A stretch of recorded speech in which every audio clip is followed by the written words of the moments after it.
voices trying to silence truth and punish dissent, and yes, weaponize justice for political gain. We are witnessing the fraying of our democracy, the erosion of our system of government, and I will not bow, I will not break, I will not bend, I will not capitulate, I will not give in, I will not give up. Republican National Committee Senior Advisor Danielle Alvarez joins me now. Danielle, quite a juxtaposition yesterday. Donald Trump delivering peace to the Middle East and Letitia James delivering that. Your thoughts? You know, just when you think Democrats can't go lower, they continue to scrape the bottom of the barrel with Zohran Mamdani and Letitia James. The reality is that she is corrupt, she is a fraudster, and she is an embarrassment to New York City and the great state of New York. She spent her entire campaign talking about how she was going to go after Donald Trump. Of course, those charges were absolutely false. They were thrown away by an appellate court. But here she is having been brought charges against her by a grand jury. And that embarrassing display yesterday, as you mentioned, in contrast to Donald Trump, who is a true leader, who has brought peace to the Middle East, releasing the living hostages, Israeli hostages from Hamas, looking to continue to have conversations to make sure for the second time, he did it in his first administration with the Abraham Accords, for the second time, bring peace to this region that has been long needed.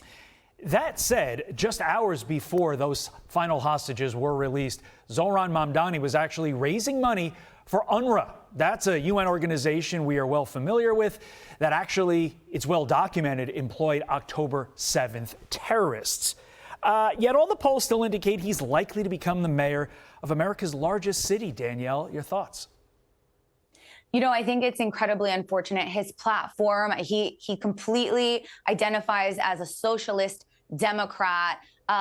I think that you're going to see a mass exodus from New York City. I am from the Sunshine State, from the great state of Florida. So I invite New Yorkers to come to Florida. Don't bring your politics, but please come to Florida. We're a great conservative state, because Zohran Mamdani is going to be a disaster for New York City. He's talking about governments being in charge of supermarkets. He's talking about rent control, and he's talking about the very socialist platform that has been implemented all across Latin America that has devastated South America and Latin America. Yeah, I think one could say, Zohran, read the room, but I think that's the whole point. He doesn't care. This is not his view of the world. And on a day like we saw yesterday, I think that should concern not only every New Yorker, but every single American.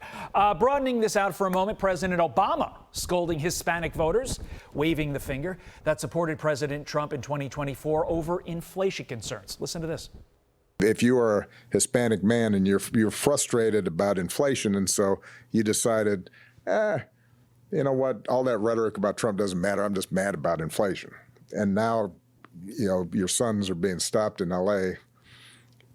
because they look Latino. That's a test. Danielle, I am not the political expert here. That's you. Do comments like that actually help Democrats win back more of the Latino vote? You know, those condescending, scolding comments?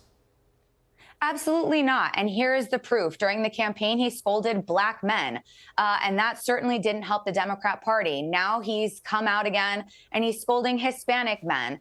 You know, the former president is completely out of touch. His party failed the American people, and that is why President Trump won in historic fashion. And he performed better among these diverse groups than any Republican had in the past.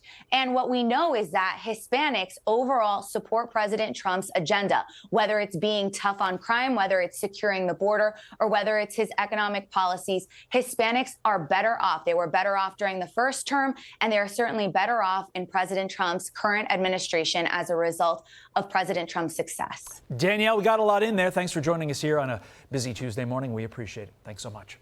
I'm Steve Ducey. I'm Brian Kilmeade. And I'm Ainsley Earhart. And click here to subscribe to the Fox News YouTube page to catch our hottest interviews and most compelling analysis.